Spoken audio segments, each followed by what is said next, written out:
കാർഷിക വാർത്തകൾ.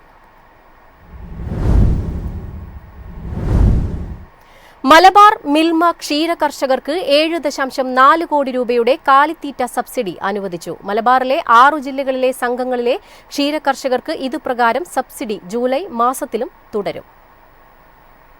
ക്ഷീരസംഘങ്ങളിലൂടെ വിതരണം ചെയ്യുന്ന മിൽമ ഗോമതി ഗോൾഡ് കാലിത്തീറ്റയ്ക്ക് 50 കിലോഗ്രാം ചാക്കൊന്നിന് മിൽമ മലബാർ മേഖലാ യൂണിയൻ 100 രൂപയാണ് സബ്സിഡിയായി നൽകുക.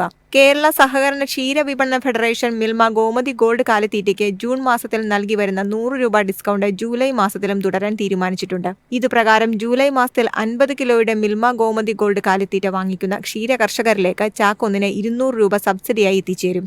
2025 ഏപ്രിൽ മെയ് മാസങ്ങളിലായി മലബാർ മേഖലയിലെ ക്ഷീര കർഷകർക്ക് കാലിത്തീറ്റ സബ്സിഡിയായി 4.10 കോടി രൂപ അനുവദിച്ചിരുന്നു. ജൂൺ മാസത്തിൽ നൽകി വരുന്നതും ജൂലൈ മാസത്തിൽ പ്രഖ്യാപിച്ചിട്ടുള്ളതുമടക്കം ഈ സാമ്പത്തിക വർഷത്തിൽ ഇതുവരെ 7.4 കോടി രൂപ കാലിത്തീറ്റയാണ് സബ്സിഡി ഇനത്തിൽ കർഷകരിലേക്ക് എത്തുന്നത്. News desk MyFin TV. Mobile ആപ്പിലൂടെ ഇനി റബ്ബർ വില അറിയാം. കൃഷി സംബന്ധിച്ചുള്ള വിവരങ്ങൾ ലഭ്യമാക്കാൻ റബ്ബർ ബോർഡ് പുറത്തിറക്കിയ ക്രിസ്പ് മൊബൈൽ ആപ്പിൽ ഇനി റബ്ബർ വിലയും ലഭ്യമാകും. റബ്ബർ വില അറിയാനായി ഇനി ഇന്റർനെറ്റിൽ പരതുകയോ പത്രം മറിച്ചു നോക്കുകയോ വേണ്ട. ക്രിസ്പ് റബ്ബർ കിസാൻ ആപ്പ് നോക്കിയാൽ റബ്ബറിന്റെ ആ ദിവസത്തെ വിലയും വാർഷിക ശരാശരിയും മാസ ശരാശരിയും ഉൾപ്പെടെ സകല വിവരങ്ങളും അടുത്തറിയാം. സാങ്കേതിക സർവകലാശാലയുമായി ചേർന്ന ഇന്ത്യൻ റബ്ബർ ഗവേഷണ കേന്ദ്രമാണ് ക്രിസ്പ് വികസിപ്പിച്ചത്. ആപ്പിലൂടെ റബ്ബർ ആഭ്യന്തര രാജ്യാന്തര വിലയും ലഭിക്കും. ഷീറ്റ് റബ്ബർ, ലാറ്റക്സ്, ഒട്ടുപാൽ, ക്രംബ് റബ്ബർ എന്നിവയുടെ ഗ്രേഡും വിലയും അറിയാം. കാലാവസ്ഥ, തോട്ടത്തിന്റെ ഭൂപ്രകൃതി, മണ്ണിന്റെ ഫലപുഷ്ടി, ആഴം, ഭൂചലന, പ്രളയ സാധ്യത തുടങ്ങിയവയെക്കുറിച്ചുള്ള വിവരങ്ങൾ ക്രിസ്പിൽ അറിയാം. തോട്ടത്തിന് യോജിച്ച റബ്ബർ ഇനം എന്നിവ ഉൾപ്പെടെയുള്ള വിവരങ്ങളുമുണ്ട്. സംശയ നിവാരണത്തിനും അവസരമുണ്ട്. ആദ്യം ഇംഗ്ലീഷിൽ ഇറക്കിയ ആപ്പ് കർഷകരുടെ നിർദ്ദേശങ്ങൾ ഉൾപ്പെടെ ചേർത്ത് പരിഷ്കരിച്ച് മലയാളത്തിലാക്കിയിരുന്നു. ഗൂഗിൾ പ്ലേ സ്റ്റോറിൽ നിന്ന് ക്രിസ്പ് റബ്ബർ കിസാൻ എന്ന് ടൈപ്പ് ചെയ്ത് ആപ്പ് ഡൗൺലോഡ് ചെയ്തെടുത്ത് ഉപയോഗിക്കാം. News desk MyFin TV. ഉത്സവകാല ഡിമാൻഡ് മുന്നിൽ കണ്ട് വിദേശ പാചക എണ്ണ ഇറക്കുമതിക്ക് നീക്കം തുടങ്ങി വ്യവസായികൾ. ആഭ്യന്തര വിപണിയിൽ വിവിധ ഭക്ഷ്യ എണ്ണകളുടെ നിരക്ക് ഉയർന്ന തലത്തിൽ നീങ്ങുന്നത് അവസരമാക്കാനുള്ള നീക്കത്തിലാണ് ഇറക്കുമതിക്കാർ. ഓണമടുത്ത സാഹചര്യത്തിൽ ബമ്പർ വിൽപ്പനയാണ് വ്യവസായികൾ മുന്നിൽ കാണുന്നത്. വെളിച്ചെണ്ണ സർവകാല റെക്കോർഡ് വിലയിൽ നീങ്ങുന്നതിനാൽ കേരള മാർക്കറ്റിൽ സൂര്യകാന്തി, പാം ഓയിൽ തുടങ്ങിയവയെ ഹിറ്റാക്കി മാറ്റുമെന്നാണ് അവരുടെ കണക്കുകൂട്ടൽ. കൊച്ചിയിൽ വെളിച്ചെണ്ണ വില 37,700 രൂപയിലും കൊപ്ര വില 25,200 രൂപയിലുമാണ്. സംസ്ഥാനത്ത് വെളിച്ചെണ്ണ വിൽപ്പന ഏറ്റവും കൂടുതൽ ഉയരുന്നത് ഓണവേളയിലാണ്. കർണാടകത്തിൽ തന്നെ വ്യാപാരികൾ ചരക്ക് സംഭരണം തുടങ്ങും. വെളിച്ചെണ്ണ വില ലിറ്ററിന് 350 രൂപ മുതൽ 450 രൂപയിലേക്ക് ഇതിനകം ഉയർന്നു കഴിഞ്ഞു. അതേസമയം പാമോയിൽ 125 രൂപയിലും സൂര്യകാന്തി 148 രൂപയിലുമാണ് വിപണനം നടക്കുന്നത്.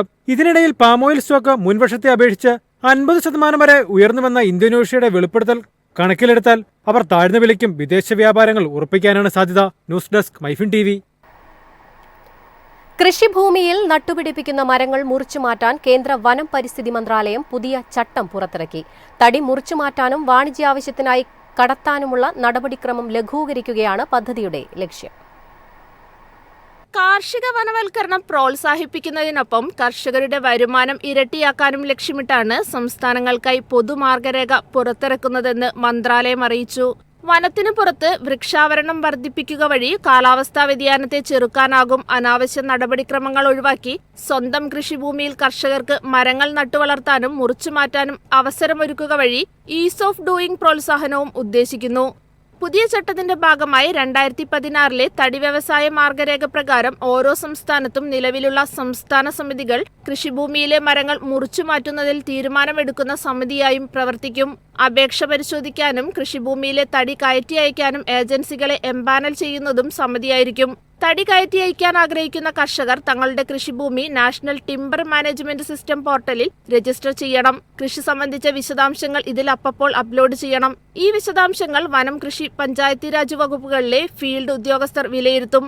10-ൽ കൂടുതൽ മരങ്ങളുള്ള ഭൂമിയുടെ കാര്യത്തിൽ മുറിച്ചുമാറ്റുന്ന മരങ്ങളുടെ വിശദാംശങ്ങൾ പോർട്ടൽ വഴി വിശദീകരിക്കണം. അതിനുശേഷം ബന്ധപ്പെട്ട പരിശോധനാ ഏജൻസി സ്ഥലം സന്ദർശിച്ച് വിശദ റിപ്പോർട്ട് തയ്യാറാക്കും. ഇതിന്റെ അടിസ്ഥാനത്തിലാകും മരം മുറിക്ക് അനുമതി നൽകുക. News desk MyFin TV. കുരുമുളക് വില കുതിക്കുന്നു. ഈ വാരം മുതൽ റബ്ബർ വെട്ട് ഊർജിതമാക്കാനുള്ള നീക്കത്തിലാണ് കർഷകർ. ഏലം വിളവെടുപ്പ് പുരോഗമിക്കുന്നു. വിനിമയ വിപണിയിൽ രൂപ മികവ് കാണിച്ചതോടെ അന്താരാഷ്ട്ര തലത്തിൽ ഇന്ത്യൻ കുരുമുളക് വില ടണ്ണിന് $150 ഉയർന്ന് $8,100. നാണയ വിപണിയിലെ ചാഞ്ചാട്ടങ്ങൾ ശ്രീലങ്കൻ, വിയറ്റ്നാം, ബ്രസീലിയൻ മുളക് വിലയിലും പ്രതിഫലിച്ചു. പുതിയ സാഹചര്യത്തിൽ US ബയർമാർ തിരക്കിട്ട പുതിയ വ്യാപാരങ്ങളിൽ ഏർപ്പെടുമെന്ന നിഗമനത്തിലാണ് വിൽപ്പനക്കാർ. അന്തർ സംസ്ഥാന വാങ്ങലുകാർ മുളക് വാങ്ങുന്നുണ്ടെങ്കിലും ടെർമിനൽ മാർക്കറ്റിൽ വരവ് കുറവാണ്. ഇതുമൂലം ഇടുക്കി, വയനാട്, പത്തനംതിട്ട കേന്ദ്രീകരിച്ച് കർഷകരിൽ നിന്നും നേരിട്ട് ചരക്ക് ശേഖരിക്കുന്നു. അൺഗാർബിൾഡ് കുരുമുളക് 663 രൂപ വില. സംസ്ഥാനത്തിന്റെ പല ഭാഗങ്ങളിലും തെളിഞ്ഞ ആകാശം അവസരമാക്കി റബ്ബർ കർഷകർ തോട്ടങ്ങളിൽ മഴമറകൾ ഒരുക്കി. ഈ വാരം മുതൽ റബ്ബർ വെട്ട് ഊർജിതമാക്കാനുള്ള നീക്കത്തിലാണ് കർഷകർ. 4ാം ഗ്രേഡ് റബ്ബർ 201 രൂപയിൽ സ്റ്റഡിയാണ്. ഉത്തരേന്ത്യയിൽ നിന്നുള്ള ചെറുകിട വ്യവസായികൾ 5ാം ഗ്രേഡ് 197 രൂപയ്ക്ക് വാങ്ങി. പ്രതികൂല കാലാവസ്ഥ മൂലം തായ്ലൻഡിൽ ടാപ്പിങ്ങിന് നേരിട്ട സ്തംഭനം തുടരുന്നതിനിടയിൽ ഷീറ്റ് വില കിലോ 197 രൂപയിൽ നിന്നും 195 രൂപയായി. ഏഷ്യൻ അവധി വ്യാപാര കേന്ദ്രങ്ങളിൽ റബ്ബർ നേരിയ റേഞ്ചിൽ നീങ്ങി. അതേസമയം കഴിഞ്ഞ വാരം ഊഹക്കച്ചവടക്കാർ റബ്ബറിന് കാണിച്ച തിടുക്കവും പുതിയ നിക്ഷേപകരുടെ വരവും റബ്ബറിനെ 3 ആഴ്ചകളിലെ ഉയർന്ന തലത്തിൽ എത്തിച്ചിരുന്നു. ഏലത്തോട്ടങ്ങളിൽ വിളവെടുപ്പ് പുരോഗമിക്കുന്നു. ഇടുക്കിയിലെ പല ഭാഗങ്ങളിലും ചെറുകിട കർഷകർ തോട്ടങ്ങളിൽ കൂടുതൽ സമയം കണ്ടെത്താനുള്ള നീക്കത്തിലാണ്. മൂപ്പെത്തിയ കായ്കൾ വിളവെടുത്ത് സംസ്കരണ കേന്ദ്രങ്ങളിലേക്ക് നീക്കുന്നുണ്ട്.